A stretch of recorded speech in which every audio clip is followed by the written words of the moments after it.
লাউ শাকগুলো ডাঁটিগুলো এরকম সাইজ এবং শাকগুলোকে ভালোভাবে কুচিয়ে এবার এটাকে ভালোভাবে জলে ধুয়ে 2-3 বার জল পাল্টে ভালো করে ধুয়ে নেব এবং এটাকে একটু প্রেসারে একটা সিটি দিয়ে নেবো অল্প একটু নুন দিয়ে।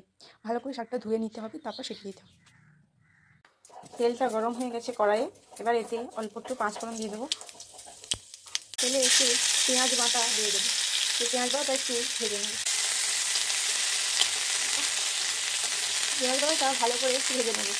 এবার পেঁয়াজটা ভাজা হয়ে গেছে, এবার এতে শাকটা দিয়ে দেবো। শাকটা আগে থেকে সেদ্ধ করে রেখেছিলাম, লাউ শাকটা দিয়ে দেবো।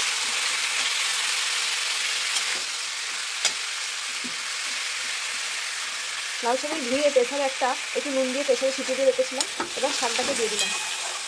এবার এটাকে ভেজে নিতে হবে। শাকে সেদ্ধ করার সময় নুন দেওয়া আছে, তাই নুনটা একটু দেখে দিতে হবে। এবার পোস্ত আর কাঁচা লঙ্কা বাটা এটা আগেই মেখে রেখেছিলাম, এবার এটা দিয়ে দিতে হবে শাকেতে। ভালোভাবে নেড়ে এটাকে খুব ভালোভাবে রান্না করতে হবে। যতক্ষণ না জলটা শুকিয়ে যাচ্ছে ততক্ষণ এটাকে নেড়ে রান্নাটা করতে হবে।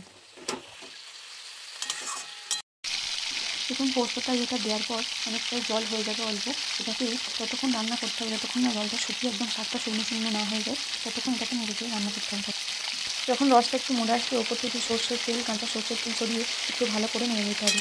এতে শাকের গন্ধটা এবং এটা আরও সুন্দর খেতে হবে। এরকমভাবে করে একবার দেখবেন, খুব ভালো লাগবে লাউ শাক পোস্তটা। দেখুন জলটা একদম শুকিয়ে গেছে, আর কোনো জল নেই, একদম শাকটা শুকনো শুকনো হয়ে গেছে। এবার নেড়ে নিয়ে এবার এটাকে নামিয়ে নিতে হবে। গরম গরম ভাতে এক থালা ভাত উঠে যাবে এরকম লাউ শাকের রেসিপি দিয়ে। লাউ শাক পোস্ত একদম রেডি, দেখুন কত সুন্দর হয়েছে। একবার এটা ট্রাই করে দেখবেন বাড়িতে, খুবই ভালো লাগবে।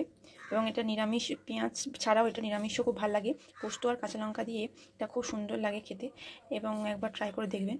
যদি ভালো লেগে থাকে রেসিপিটি, চ্যানেলটি সাবস্ক্রাইব করবেন, ভিডিওটি লাইক করবেন। ধন্যবাদ।